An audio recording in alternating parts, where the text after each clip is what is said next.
All right, let's talk about something super cool in IPython. I'm talking about some hidden superpowers that are literally right there at your fingertips. We're going to turn your keyboard into this amazing tool for exploring your code.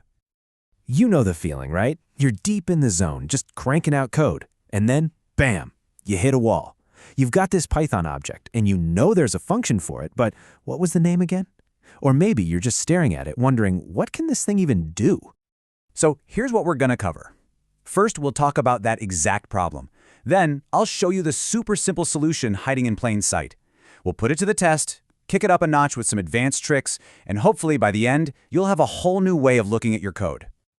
Okay, let's dive into the problem. The thing is, Python and all its libraries, they're huge. It's just not possible to remember every single method and every attribute for every object. I mean, who could? And what do we usually do? We jump over to a browser, search the docs, and completely break our focus. It just kills your productivity. There has to be a better way, right? A way to find what you need without leaving your terminal. Well, good news. There is. And that better way is tab completion. Now, you've probably used it for file paths, but in IPython, it's so much more. It's this incredible discovery tool that's baked right into your workflow. And you know what the best part is? It is ridiculously simple. It's just 3 quick steps, and you can see everything an object is capable of. It's fast, it's easy, and honestly, it kind of feels like magic. All right, enough talk. Let's actually see this thing in action. Let's grab a real Python object and see what happens. Okay, so let's say we've got a simple list. We'll call it L. Now, what can we do with it? Well, in IPython, all you do is type L, then a dot, and then you press that magical tab key. And boom! Look at that. IPython just serves up this perfect list of every single method you can use. This is the whole point. You don't have to memorize them anymore. You just have to know how to ask. But what if that list is too long? Let's say you kind of remember the method you want starts with CO. No problem. You just start typing l.co and hit tab again. And just like that, IPython filters the whole list down to just 2 options, copy and count. How cool is that?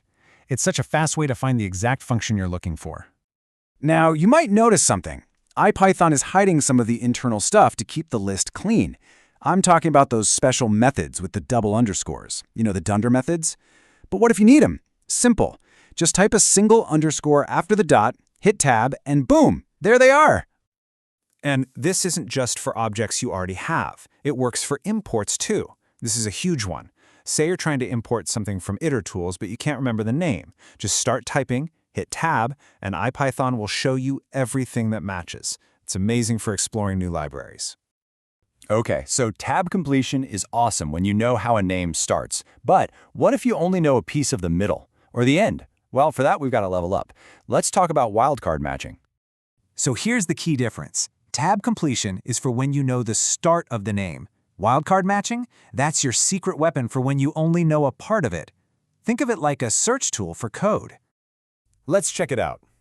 Let's say you want to find everything that ends with the word warning. You just type an asterisk, that's our wildcard, then warning, and a question mark.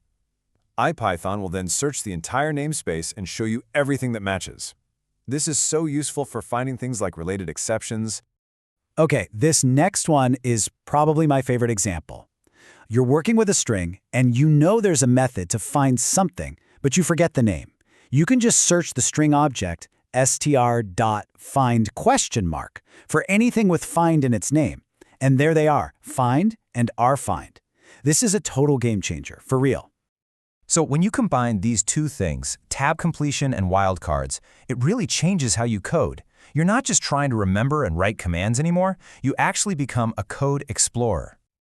And that's really the big idea here. The goal isn't to memorize everything. The goal is to get really good at discovering things. When you use these tools, your coding just becomes so much more fluid, more creative, and honestly, a lot more fun. So, I'm going to leave you with the challenge. Next time you're working on a project, just take a minute. Use tab completion, use wildcards, and just poke around a bit in your favorite libraries. What kind of hidden gems are just waiting for you to discover? Happy exploring!